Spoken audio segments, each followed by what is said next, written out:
작가 김은서서 낭독회 축하드립니다.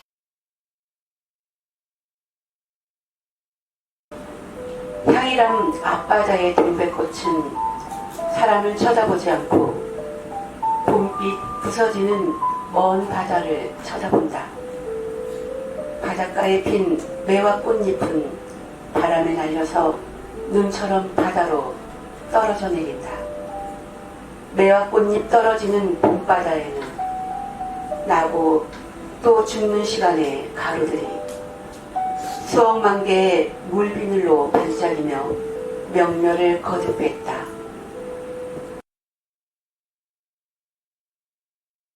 저녁이 왔다. 낮 동안 달궈졌던 길바닥의 열기가 천천히 식어갔다.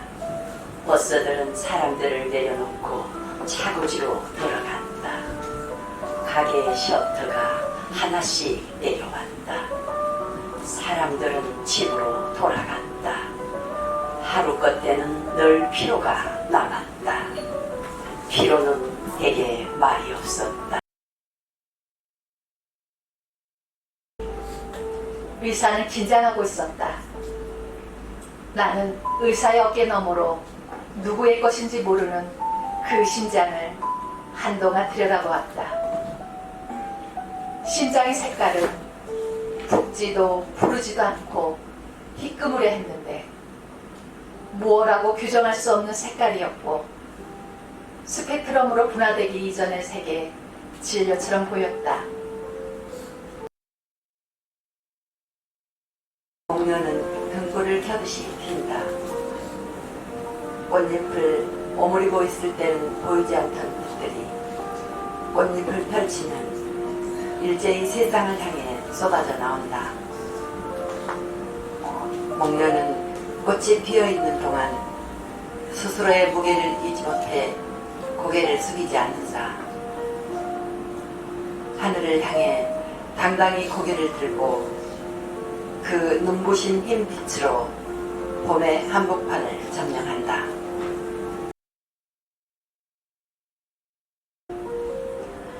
지난 봄의 어치가 내 집마당 모과나무에 둥지를 들고 알을 낳았다. 어치는 부화에 실패해서 둥지를 버리고 떠났다. 나는 버려진 알을 오랫동안 들여다보았다. 멀리서 다가오던 발생 단계의 생명이 알 껍데기에 비쳤다.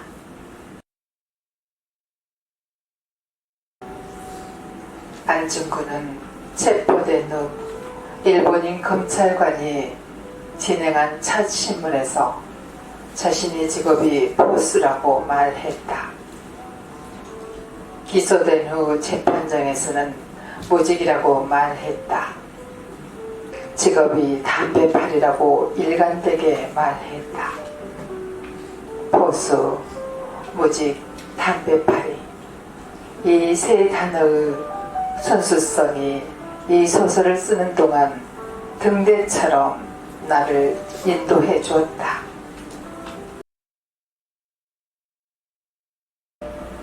자전거를 타고 저어갈 때 세상의 길들은 몸속으로 흘러 들어온다. 자전거를 저어갈 때 25,000분의 1 지도 위에 머리카락처럼 표기된 지방도, 우마차도, 소로, 임도, 등산로들은 몸속으로 흘러 들어오고 몸 밖으로 흘러 나간다.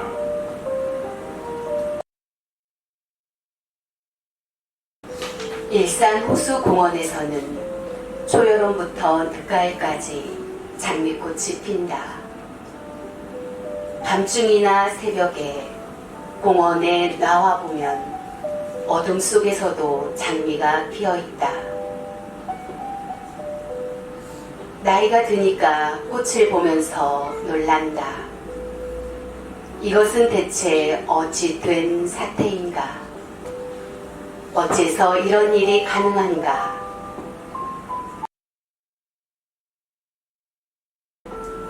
눈이 흐려져서 공원에 나갔더니 호수에 용꽃이 피었고 여름의 나무들은 힘차다. 작년에 울던 매미들은 겨울에 죽고 새 매미가 오는데 나고 죽는 일은 흔적이 없었고 소리는 작년과 같았다. 젊은 부부의 어린애는 그늘에 누워서 젖병을 물고 있고 병든 아내의 휠체어를 밀고 온 노인은 아내에게 부채질을 해주고 물을 먹여주고 입가를 닦아주었다. 진돗개 보리는 씩씩하고 다정한 개입니다. 보리는 가난한 주인 집에서 태어났지만 이 세상에 나온 것이 기뻤습니다. 보리는 늘 궁금한 것이 많아 멀리까지 가서 구석구석을 냄새 맡고 살피면서 세상을 배웠습니다.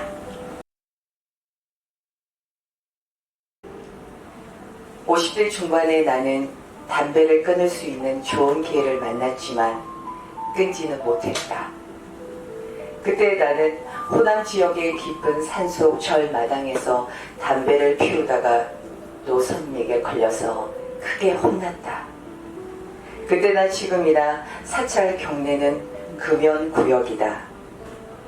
절 마당을 쓸고 있던 노선님은 멀리서 담배를 피우고 있던 나를 손짓해서 불렀다. 나는 연기를 뿜어내면서 다가갔다.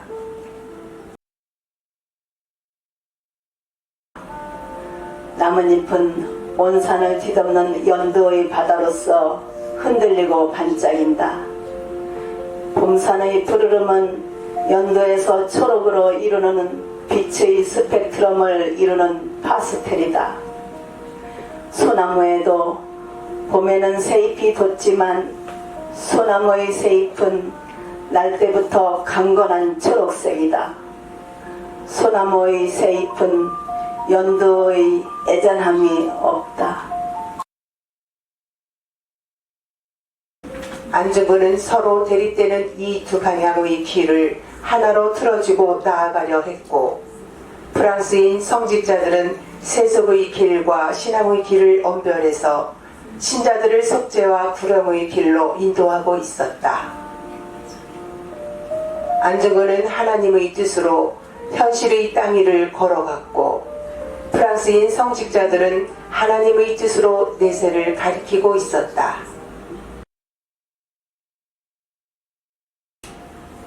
이름이라는 글자 밑에는 이름과 부름 사이의 거리는 얼마인가 라고도 적혀있다. 치타, 배꼽, 얼룩말 부엉이 그런 말이 갈 수 없는 돌무들의 이름도 들어있다.